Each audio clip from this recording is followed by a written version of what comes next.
Free fire game খেলতে শুরু করি 2020 সালে। এলাকার ভাই ব্রাদার গুলোকে দেখতাম রাতে এক জায়গায় বসে বসে শুধু চিল্লাচিল্লি করতো। একদিক দিয়ে ভালো লাগতো, অন্যদিক দিয়ে মনে হতো এরা এমন চিল্লাচিল্লি কেন করে, চারজন করে।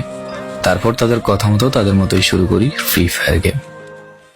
প্রথম দিন গেম খেলে রাত জেগেছি 11টা, যেটা ছিল রাত জেগার প্রথম কারণ এবং প্রথম ভালোবাসা। এলাকার বন্ধুরা মিলে রাত হলেই আড্ডার আসর দিয়ে বসতাম আর শুরু করতাম গেম খেলা। সবাই তখন গেম খেলা নতুন শুরু করি। এত পরিমাণ আনন্দ ছিল গেমটিতে যা বলে বোঝানো সম্ভব না। তখন ভালো কোনো ফোন ছিল না, ল্যাগ করতো, তবুও খেলতাম।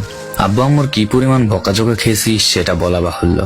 অনেকদিন তো স্কুলও যাইতাম না, বন্ধুরা বসে গেম খেলতাম। কিছু টাকা জুগিয়ে কয়েক মাস পর একটা লেভেল আপ পাস ছিল না, 200 টাকায় বোধ হয় 800 ডায়মন্ড পাওয়া যেত।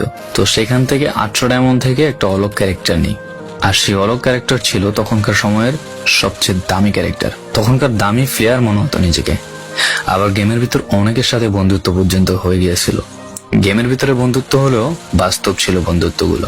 তখন ফ্রি ফায়ারে ডু পার্টনার সিস্টেমটা ছিল না, তাই কোনো মেয়ে গেমেও ছিল না। তারপর যখনই মেয়েরা গেমটা শুরু করে তখনই আস্তে আস্তে গেমের আনন্দ নষ্ট হয়ে যায়। অনেক বেশি র্যাম প্রয়োজন হতো, তো তাই গেমটা খেলতে ভালো একটা ফোনের প্রয়োজন হইতো। কিন্তু তখন ফোন ছিল না, কোনো রকমে একটা ফোন দিয়ে খেলতাম গেমটা।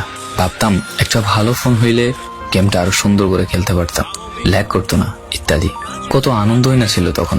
প্রতি সপ্তাহে শুক্রবার বসে সবাই গিল্ডের গ্লোরি ফুল করতাম একটা কাস্টমের জন্য।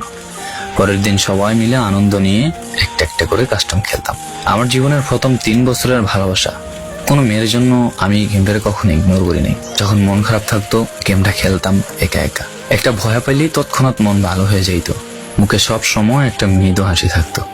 এখন আমার কাছে গেমটা খেলার মতো অনেক ভালো একটা ফোন আছে, আমার কাছে এখন অনেক ভালো কালেকশন আছে, টপ আপ করার জন্য টাকাও আছে। কিন্তু গেমের ভিতরে থাকা সেসব বন্ধুরা আর নেই, সবাই ব্যস্ত হয়ে গেছে। সবার আইডি গুলো অফলাইন হয়ে গেছে। কেউ 1 মাস 2 মাস পর ঢুকে গেমের ভিতর সবকিছু ব্যাক করে দিয়েছে। এখন যার বেশি টাকা সেই বেশি প্রো, এখন কারো স্কিল দেখা হয় না। ফ্রি ফায়ারের সব ফালতু ইউটিউবারদের দিয়ে ভরে গিয়েছে সব। ওল্ড ইউটিউবার গুলো ফ্রি ফায়ার খেলা ছেড়ে দিয়েছে। আমি এখনো সেই 2017 সালে ফ্রি ফায়ার ব্যাক আসবে বলে অপেক্ষায় আছি।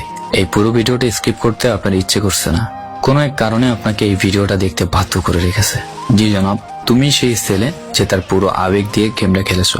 তুমি সেই ছেলে যে 2017 সালের ফ্রি ফায়ারের